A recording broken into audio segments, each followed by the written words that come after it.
Hello, good morning to all of you students. Today I am going to teach you fifth topic of the same chapter, development of economics. Sustainability, the topic today, sustainability of development. ठीक है, ये देखिए आज sustainability of development आज का चलेगा आपका। तो ये लास्ट टॉपिक भी है इस चैप्टर का। इसमें देखिए टॉपिक आपके सामने जो भी पॉइंट्स है टॉपिक वो आपके सामने है, इसको आप देखिए। और जैसा बता रहा हूँ कि बहुत ही कम टॉपिक पॉइंट्स हैं, 3 ही है, लेकिन बड़ा एक्सप्लेन इसका होगा।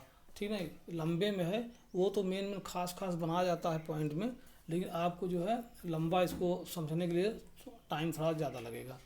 ठीक है, अब यहाँ देखिए सस्टेनेबिलिटी ऑफ डेवलपमेंट। अब ये सस्टेनेबिलिटी ऑफ डेवलपमेंट पहले तो ये समझना ज़रूरी है कि ये सस्टेनेबिलिटी क्या चीज़ होती है और सस्टेनेबल डेवलपमेंट क्या चीज़ है। ये जो डेवलपमेंट तो होता ही है, लोग विकास तो करते हैं, लेकिन यहाँ पर डेवलपमेंट जो है वो सस्टेनेबल होना चाहिए। सस्टेनेबल, उसको हिंदी में सस्टेनेबल मतलब होता है धारणीय, लेकिन धारणीय विकास कहते हैं। लेकिन यहाँ पर आप नहीं समझ पाएंगे, आप इंग्लिश में ही समझिए। तो यहाँ देखिए कि डेवलपमेंट पहला इसमें पॉइंट है कि development without harming the environment. ठीक है, ऐसा डेवलपमेंट, ठीक, जो इन्वायरमेंट को, पर्यावरण को कोई नुकसान न पहुंचाए। ठीक है, development without harming the environment and keeping for the future generation is called sustainable development. यहाँ देखिए ये आपका डेफिनेशन भी हो गया। अगर पूछता है question what do you mean by sustainable development या व्हाट इज सस्टेनेबल डेवलपमेंट, तो ये बन जाएगा। ठीक है, तो इसमें क्या होता है कि development without harming the environment, ऐसा डेवलपमेंट करो जो कि इन्वायरमेंट को नुकसान न पहुंचाए। ठीक है, and keeping for the future generation, और फ्यूचर जनरेशन का ध्यान रखते हुए, अर्थात फ्यूचर जनरेशन जो हमारी आगामी भविष्य की पीढ़ी है, ठीक है, अगली जो हमारी जनरेशन है उसका भी ध्यान रखते हुए जो डेवलपमेंट किया जाता है उसको क्या कहते हैं, इज कॉल्ड सस्टेनेबल डेवलपमेंट। उसको हम सस्टेनेबल डेवलपमेंट कहते हैं। ठीक है ना। अब यहाँ नहीं, जैसे सपोज दैट कि आपका ये क्रूड ऑयल है। क्रूड ऑयल क्या होता है जानते हैं? क्रूड ऑयल ये पेट्रोल डीजल जिससे निकलता है उसको हम क्रूड, जब वो ज़मीन के अंदर से निकाला जाता है जब, तो उस समय वो रॉ फार्म में होता है, रॉ फार्म में कच्चे रूप में होता है, तो उसको हम क्रूड ऑयल बोलते हैं। अब क्रूड ऑयल एक लिमिट है, उसका एक लिमिट है। ऐसा नहीं कि बहुत ज़्यादा अनलिमिट है, आप निकालते जाओ और वो जो है ख़त्म नहीं होगा, कभी वो समाप्त हो जाएगा। एक समय ऐसा आएगा समाप्त हो जाएगा। तो इस टाइप का जो है ये क्या है ये, और इसी में तो ये क्या हो जाएगा कि समाप्त हो जाएगा। उसको ऐसा ध्यान रखो कि भविष्य के लिए भी बचा रहे, तो उसके लिए क्या करना पड़ेगा, उसके अल्टरनेटिव जो है व्यवस्था करना पड़ेगा। ठीक है, ऐसी व्यवस्था करना पड़ेगा ताकि जो है वो बचा रहे हमारा, उसके जगह दूसरी व्यवस्था। ठीक, इस तरह से लोग यूज करते हैं। अभी वो सब आ जाएगा, पूरा अभी डिटेल में हो जाएगा, अभी तो स्टार्ट है। ठीक है ना। तो इसमें अब इसी में देखिए, तो ये आपका हो गया development without harming the environment and keeping for the future generation is called sustainable development. ये आपका सस्टेनेबल डेवलपमेंट का डेफिनेशन बन गया। इसको इसी कहते हैं सस्टेनेबल डेवलपमेंट, अर्थात जो लिमिट क्षेत्र में जितने भी हमारे पास जैसे मिनरल्स हैं, जैसे मिनरल्स में मेटालिक मिनरल जैसे आयरन है, एल्युमिनियम है, ये सब अर्थ कस्ट से निकलते हैं। उसके बाद जैसे क्रूड ऑयल है, ये सब अर्थ कस्ट से निकलते हैं। तो ये रिन्यूएबल नहीं है, ये रिन्यूएबल नहीं है, ये रिन्यू नहीं हो पाएंगे। अर्थात अगर ये कोल जैसे है, कोल को आप खोद करके ज़मीन से निकालते चले जाओ तो एक समय ऐसा आएगा वो समाप्त हो जाएगा, रह ही नहीं जाएगा, समाप्त हो जाएगा। इसको हम बचा के चलें, ठीक ना। तो वो ये ऐसा रिसोर्स में भी ये नॉन रिन्यूएबल रिसोर्स हो गया। जो ये कोल है, पेट्रोल है, डीजल है, आपके जितने मिनरल्स हैं जैसे आयरन है, एल्युमिनियम है ना, ये सब जितने मिनरल्स हैं ये सब एक समय ऐसा आएगा समाप्त हो जाएंगे। तो ये रिसोर्स में जो है नॉन रिन्यूएबल रिसोर्स में आते हैं, ये नॉन रिन्यूएबल जो कि रिन्यू नहीं हो पाएंगे। ठीक है ना। ये भी पॉइंट यहाँ पर दिया गया। देखिए जैसे अब दूसरी पॉइंट हो गई आपकी रिन्यूएबल रिसोर्स। देखिए रिन्यूएबल रिसोर्स पॉइंट की इससे सस्टेनेबल कैसे किया जाएगा। तो renewable resources are resources which get replenished by nature। ठीक है, रिन्यूएबल रिसोर्स। अब आप क्वेश्चन बन सकता है व्हाट इज रिन्यूएबल रिसोर्स, ये भी ध्यान दिए। तो renewable resources are resources which get replenished, ऐसे रिन्यूएबल रिसोर्स उसको कहते हैं जो क्या होती है, गेट रिप्लेनिश्ड, जो फिर से रिप्लेनिश हो जाती है, अर्थात फिर से तैयार हो जाती है बाय नेचर, प्राकृतिक रूप से, यानी स्वतः अपने से वो फिर से तैयार हो जाए। ठीक है, जैसे फॉर एग्जांपल आपका जैसे एयर है, आपका हवा है, ठीक है, ये कोई तैयार थोड़ी कोई करता है, अपने से तैयार होती रहती है। वाटर आपका है, वाटर ये रिन्यूएबल में आएगा, जो भी वाटर है ग्राउंड वाटर, ठीक है, ये ग्राउंड वाटर आपका रिन्यूएबल रिसोर्स में आएगा, ग्राउंड वाटर। ठीक, ये ध्यान दीजिए आप। और जैसे पेड़ पौधे हैं, पेड़ पौधे भी जैसे जंगल, फॉरेस्ट कह सकते हो आप, ये भी एग्जाम्पल में किस में आएगा, रिन्यूएबल, क्योंकि कटने के बाद फिर से वो जम जाते हैं। ठीक है, वो रिन्यूएबल, फिर से वो तैयार हो रहे हैं। ठीक, तो ये सब चीज़ें ये रिन्यूएबल में आएंगे, ये भी ध्यान दीजिए आप कि ये रिन्यूएबल रिसोर्स है। ठीक है ना। और देखिए ग्राउंड वाटर का हमने दिया, ग्राउंड वाटर रिन्यूएबल रिसोर्स है। ठीक, अब ये देखिए उसके बाद फिर यहाँ देखिए नॉन रिन्यूएबल, देखिए non renewable resources are resources which can not be replenished by nature, अर्थात ये बाय नेचर मतलब कि प्राकृतिक रूप से रिप्लेनिश नहीं हो पाते हैं, फिर से तैयार नहीं हो पाते। रिप्लेनिश मतलब होता है फिर से तैयार होना, पुनः तैयार होना। ठीक है, तो ये नहीं हो पाता। यार देखो बहुत बहुत ही ये इजी वे में है रिन्यूएबल में कि renewable resources are resources which get replenished by nature, या विच रिप्लेनिश्ड बाय, न गेट लगा कोई दिक्कत नहीं है, which replenished by nature, example दे दिया है आपका। उसके बाद यहाँ क्या है, नॉन रिन्यूएबल में क्या है, थोड़ा सा जो है नॉट लगाना है बस, कि non renewable resources are resources which can not be replenished by nature, बात वही, केवल नॉट लगाना है, कैन नॉट बी, इतना लगा दिया, हो गया दोनों। तो जो वो रिसोर्स जो प्राकृतिक रूप से स्वतः प्राकृतिक रूप से तैयार नहीं हो पाता है, उसको हम क्या बोलेंगे, नॉन रिन्यूएबल रिसोर्सेस। ठीक है, जैसे हमने बताया आपको कोल है, कोयला, तो जब इसकी खुदाई होती जाएगी एक समय ऐसा आएगा कि कोल जो है समाप्त हो जाएगा, रह ही नहीं जाएगा, वो रिप्लेनिश नहीं होता है। ऐसा नहीं है कि वो रिप्लेनिश होता है, अपने से तैयार हो रहा है। ठीक है, बहुत बड़े एरिया में पाया जाता है तो जल्दी नहीं समाप्त होता है, बहुत दिनों से यूज हो रहा है, वो एक अलग बात है, लेकिन अपने से तैयार हो, बाय नेचर तैयार नहीं होता। जो चीज़ें खुद बाद में बाय नेचर तैयार हो जाए तब उसको हम रिन्यूएबल रिसोर्स कहेंगे। जो नहीं, जैसे फॉरेस्ट वगैरह है, पेड़ पौधे फिर तैयार तो हो जाते हैं अपने से, ठीक है, तो ये रिन्यूएबल में आ जाएंगे। ठीक, ये सब ध्यान दीजिए। और उसके बाद देखिए ये हो गया, तो we have fixed stock of these on the earth, इन सब चीज़ों नॉन रिन्यूएबल का फिक्स्ड एक limited stock of these on the earth. Fixed मतलब लिमिटेड स्टॉक, फिक्स्ड स्टॉक का मतलब लिमिटेड स्टॉक, तो यहाँ पर लिमिटेड स्टॉक है of these on the earth. For example जैसे कोल है, पेट्रोलियम है, ठीक है, दो एग्जाम्पल आपके लिए सफिशियंट है। एग्जाम्पल तो और भी आप जान सकते हो, लेकिन दो एग्जाम्पल जो है आपके लिए ये सफिशियंट है। ठीक है, क्योंकि जहाँ भी आगे एक ही दो एग्जाम्पल देना पड़ता है, तो ये ध्यान दीजिए कि ये कितना अच्छा है। अब इसी वजह से मुद्दा उठता है, यहाँ पर कुछ इशू हैं, वो जैसे अब इशू में अगर ये आ जाएगा कि मान लीजिए कि एक क्वेश्चन अगर बन गया, ग्राउंड वाटर हमने आपको बताया, तो अगर आपको ये पूछा जाए कि why ground water is over used, ground water over use क्यों किया था, ओवर यूज किया जा रहा है ग्राउंड वाटर, जो ये ग्राउंड वाटर है ये ओवर यूज क्यों किया था। या मान चलिए कि हम आपको कहें कि state any one reason for over use of resources.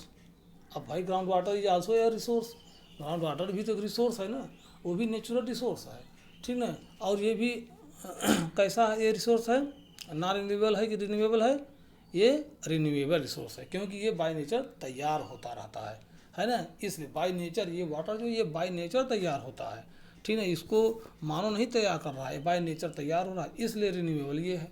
तो और इसका जो है ये फिक्स्ड स्टॉक में भी नहीं है ये, हाँ ऐसा नहीं कि केवल फिक्स्ड स्टॉक में है, आपका आज के बाद कल कुछ कम हो जाएगा, ऐसा नहीं है, वो तैयार होता रहता है। अब इसमें जैसे मान लो मुद्दा आ गया यहाँ पर कि हम ये बोल दें कि state any one reason for over use of resources, over use of resource मतलब यही ग्राउंड वाटर को ही समझ लो, why ground water is over used, ठीक है। मान लो अगर ऐसा ढंग कुछ अगर है एक मुद्दा है तो उसको कैसे करेंगे, इसका क्या रीजन है कि जो ओवर यूज हो जाते हैं, जो ये चाहे वो रिन्यूएबल हो चाहे ना रिन्यूएबल हो, लेकिन ओवर यूज हो रहा है ना, तो ओवर यूज होने का मतलब क्या है कि क्यों, इसका रीज़न क्या है। पहला रीज़न इसका क्या है जानते हो, सबसे फर्स्ट रीज़न जो है वो है ओवर पॉपुलेशन। अगर कहीं की पॉपुलेशन बहुत अधिक है, ठीक है, बहुत अधिक है, तो वहाँ पर वो चीज़ ज़्यादा यूज, जो भी रिसोर्सेस हैं वो ज़्यादा उसका एक्सेस यूज होगा, ये चीज़ है। पहला रीजन हो गया ओवर पॉपुलेशन, फर्स्ट रीजन। भाई जनसंख्या बढ़ने के साथ साथ आवश्यकताएँ बढ़ती जाती हैं, हर चीज़, तो आवश्यकता जब बढ़ रही है तो निश्चित रूप से कोई चीज़ ज़्यादा यूज होगा। पहली कारण हो गया ज़्यादा यूज होने का, ठीक ना। दूसरा रीजन क्या हो जाएगा कि लैक ऑफ अवेयरनेस, और अर्थात जागरूकता की कमी। लोग जानते नहीं हैं हर चीज़, हमारे फ्यूचर जनरेशन के लिए कैसे होगा, उनके लिए कैसे कोई चीज़ एडजस्टमेंट होगा, वो नहीं जान पाते हैं। तो लैक ऑफ अवेयरनेस, जागरूकता की कमी होती है, लोग जान नहीं पाते हैं, ठीक ना, ये चीज़ होता है। और क्या रीज़न हो सकता है, excessive use of tube wells, canals, ठीक है, फॉर इरीगेशन। अभी देखिए ये चीज़ क्या है कि एक्सेसिव यूज ऑफ ट्यूबवेल्स, अर्थात ये जो ट्यूबवेल्स वगैरह हैं इनका एक्सेसिव यूज होता है, बहुत अधिक यूज हो रहा है। कैनाल्स के वाटर का भी बहुत, कैनाल्स में नहर, ये जो नहरें वगैरह होती हैं जिसमें पानी सप्लाई की जाती है, वाटर सप्लाई की जाती है, ये कैनाल्स, तो इन सब चीज़ों का बहुत अधिक यूज हो रहा है फॉर इरीगेशन, ठीक है। इसके लिए बहुत ज़्यादा यूज, क्यों यूज ज़्यादा हो रहा है, मेन कारण उसका क्या है, इसके पीछे क्या मेन कारण है, इसके पीछे वही पॉपुलेशन अधिक बढ़ी, हर चीज़ की डिमांड ज़्यादा बढ़ा, ठीक है, उससे हर चीज़ ज़्यादा यूज हो रहा है। मेन रीजन, मतलब ये जो है root cause of all problem, over population is the root cause of all problems. सभी ये समस्याओं की जड़ है, यही ओवर पॉपुलेशन ही है ना, ये चीज़ होता है। तो ये भी हो गया। और क्या होता है, और रीजन क्या हो सकते हैं, और इसका इंडस्ट्रियल नीड।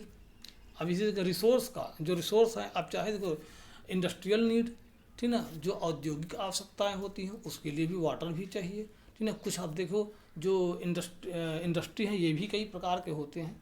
हाँ, एग्रो बेस्ड इंडस्ट्री होती है, तो आप क्लास 9th में ही पढ़े हो, 10th में भी दिया है, लास्ट में आपको आएगा लाइफ लाइन ऑफ इकोनॉमी में, उसमें पढ़ा देंगे, उसमें आएगा। तो यहाँ पे बहुत अभी एक्सप्लेन करने की ज़रूरत नहीं है, ज़्यादा टाइम लगेगा, ठीक ना। तो ये चीज़ हो गया, तो ये सब ध्यान दीजिए। क्रूड ऑयल में हमने बताया आपको कि नॉन रिन्यूएबल रिसोर्स है ये, बिकॉज क्यों नॉन रिन्यूएबल है, ये अगर पूछा जाए क्रूड ऑयल नॉन रिन्यूएबल क्यों है, बिकॉज क्योंकि it can not be replenished by nature. अगर आप क्वेश्चन आप पूछा, अब ऐसे इसी में कई ढंग के क्वेश्चन बन जाएंगे, कई तरीके, लेकिन आंसर यही सब रहेंगे, है ना, आंसर यही सब रहेंगे, कई ढंग क्वेश्चन बन जाते हैं ऐसे। तो इसमें क्रूड ऑयल को नॉन रिन्यूएबल क्यों कहते हैं, because it can not be replenished by nature, सीधा लिख दिया। हाँ, और क्या होता है, and have a fixed stock, limited stock of it on the अर्थ। इसका जो है अर्थ पर, पृथ्वी पर जो है लिमिटेड स्टॉक है, इसका स्टॉक क्या है, लिमिटेड, फिक्स्ड या लिमिटेड स्टॉक है। And will get exhausted after years of use, और ये जो है कई सालों के इस्तेमाल के बाद क्या हो जाती हैं, एग्जॉस्टेड।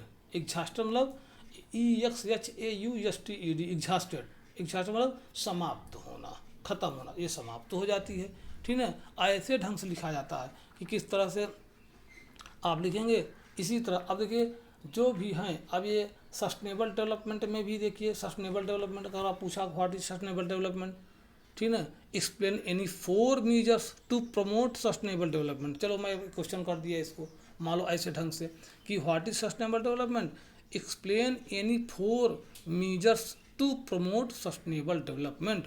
अब देखिए सस्टेनेबल डेवलपमेंट को सबसे बड़ी मुद्दा यहाँ पर है कि सस्टेनेबल डेवलपमेंट को प्रमोट करने के लिए, उसको आगे बढ़ाने के लिए, सस्टेनेबल के अर्थात सस्टेनेबिलिटी कैसे जो है प्रैक्टिस हो, कैसे जो है एक्सरसाइज किया जाए, उसको और बढ़ाने के लिए कौन से मीजर को हमें प्रमोट करना होगा, किस मीजर, किस टाइप के मीजर मतलब मापदंड, कौन कौन से ऐसे उपाय ये है कि कौन कौन सा ऐसा उपाय किया जाए कि सस्टेनेबल डेवलपमेंट को बढ़ावा मिले, ठीक है।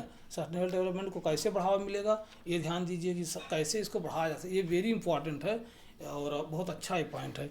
यहाँ देखिए कि सस्टेनेबल डेवलपमेंट आप जानते ही हो कि development without environmental degradation and with, या वही आपको जो हमने बताया है वो उसी लिख दो। कई तरीके से लिखा जा सकता है इसी चीज़ को, इसको कई तरीके से लिखा जा सकता है कि development without harming the environment and keeping for the future generation is called sustainable development. बस सीधे ये लिख दिया, ठीक है। आप अपने लैंग्वेज में ऐसे लिखो, एकदम बिल्कुल ये ईजी है, कोई बहुत टफ भी नहीं है।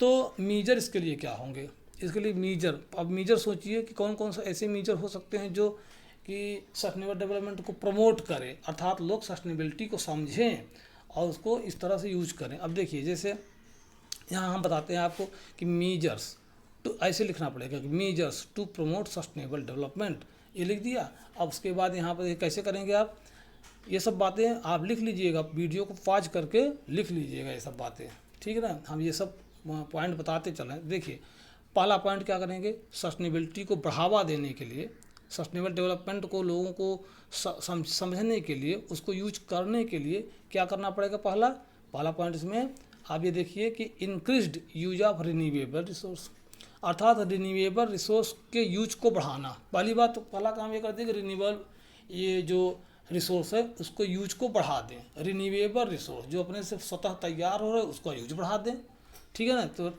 ये हो जाएगा, उसका यूज बढ़ा दें। Less use of fossil fuels, fossil fuels का लेस यूज, फॉसिल फ्यूल्स के एग्जांपल में आते हैं जैसे आपके कोल है, क्रूड ऑयल है ना, ये सब चीज़ें क्या किस में आते हैं, फॉसिल फ्यूल्स में आते हैं, ठीक है ना। ये फॉसिल फ्यूल्स है, इसका यूज कम कर देना, लेस यूज अर्थात फॉसिल फ्यूल्स का यूज कम कर देना, ये हो गया। तीसरा नंबर क्या करेंगे आप जिससे सस्टेनेबिलिटी बढ़ेगी, इंट्रोडक्शन ऑफ ऑर्गेनिक फार्मिंग, ठीक है ना। ऑर्गेनिक फार्मिंग ले आना चाहिए। ऑर्गेनिक फार्मिंग मतलब ये होता है ना कि जिससे आप जो है जैसे कुछ ऐसी चीज़ें होती है जैसे लोग कुछ चारा बोते हैं, कुछ चीज़ें खेत में बोते हैं, बोकर उससे जो है कार्बनिक मटेरियल तैयार होता है, उससे वो क्या होता है आपकी ज़मीन की फर्टिलिटी बढ़ जाती है, उससे फर्टिलिटी बढ़ती है। तो ऑर्गेनिक फार्मिंग करना चाहिए, ठीक है। ये ऑर्गेनिक फार्मिंग मतलब तो कुछ ऐसे प्लांट होते हैं जो खेतों में बोने से उसकी नाइट्रोजन बढ़ता है उस सॉइल का, ठीक ना। तो ये कहते हैं ऑर्गेनिक फार्मिंग, ठीक। ये चीज़ ऑर्गेनिक फार्मिंग करने को बढ़ावा दिया जाए, ठीक, इंट्रोडक्शन किया जाए, लाया जाए, ठीक ना। तो ये चीज़ करना चाहिए। और क्या कर देना चाहिए, और क्या करना चाहिए जानते हो, adopting measures to reduce global warming, adopting measures to reduce global warming, अर्थात ये जो ग्लोबल वार्मिंग है अर्थात वैश्विक तापन है, ठीक ना, वैश्विक तापन जो हो रहा है इसको जो है इसको रिड्यूस करने के लिए, इसको कम करने के लिए मीजर्स कुछ मापदंड अपनाना चाहिए, ठीक ना। कुछ ऐसे अडॉप्ट मापदंड अपनाएं, कुछ ऐसे उपाय, मीजर्स मीन्स यहाँ पर यह है कि सीधे उपाय, ठीक ना। तो उपाय ऐसे करें जिससे ग्लोबल वार्मिंग क्या हो, ग्लोबल वार्मिंग क्या हो, रिड्यूस हो, ग्लोबल वार्मिंग कम हो, ठीक ना। ऐसे करना चाहिए ये सब चीज़ें, ठीक है। तो ये कहने का मतलब कि यही सब चीज़ें हैं। और जितने भी अभी देखिए इसमें इतना हमने आपको समझाया बताया है। अब इससे रिलेटेड अगर क्वेश्चन बनेगा तो उससे रिलेटेड क्वेश्चन आप कर लेंगे, बहुत आसानी से ही कर लेंगे, कोई इसमें प्रॉब्लम नहीं होगी। अभी ग्राउंड वाटर को भी हमने आपको बताया समझाया है, ठीक है। ग्राउंड वाटर क्यों ओवर यूज किया जाता है, अब ये जैसे क्वेश्चन पूछा जाए कि ग्राउंड वाटर ओवर यूज क्यों होता है, या क्वेश्चन बन गया मान लो कि why ground water is over use, सीधे से क्वेश्चन भी बन गया कि why ground water is over use, ground water over use क्यों होता है, उसका क्या मेन रीज़न है, हमने बताया पहले, आप समझ गए होंगे। मेन रीज़न क्या है, पॉपुलेशन जो हुआ है, ठीक है, पॉपुलेशन बहुत अधिक होना, और जब पॉपुलेशन अधिक होता है तो क्या बढ़ता है, इरिगेशन की डिमांड बढ़ता है, ठीक है, इंडस्ट्रीज की डिमांड बढ़ती है, ठीक है। तो ये सब चीज़ें तो बड़े आसानी से आप ये सब कर सकते हो। इतना जितना हमने बता दिया है, मेन मतलब कि थीम, मेन टॉपिक थीम आपको हमने बताया यहाँ पर। तो पॉइंट कम होता है तो उसका एक्सप्लेनेशन अधिक होता है, ठीक है। पॉइंट तो मेन निकाला जाता है कि कैसे इसे मेन पॉइंट बनाया जाए, इसी मेन पॉइंट पर अब इतने क्वेश्चन आपके बन गए। अब इसी संबंधित बहुत सारे क्वेश्चन बन जाएंगे। हम कुछ क्वेश्चन ऐसे आपको देंगे जो कि आपको अपने से सोच के लिखना होगा, क्योंकि इतना जितना हमने आपको डिटेल कर दिया है, जितना इसका एक्सप्लेनेशन कर दिया है, इसमें कुछ ऐसे क्वेश्चन दे दूंगा जो कि आप अपना दिमाग दौड़ाइए, समझिए कि हाँ ये क्या, उतना हमने बता ही समझा ही दिया है कि क्या क्या कैसे कैसे होना है, ठीक है। और उतना कर दिया है तो इसको करिएगा। फिर आज के लिए इतना ही, अभी चल रहा हूँ क्वेश्चन देने के लिए, तो ठीक है। Thank you very much.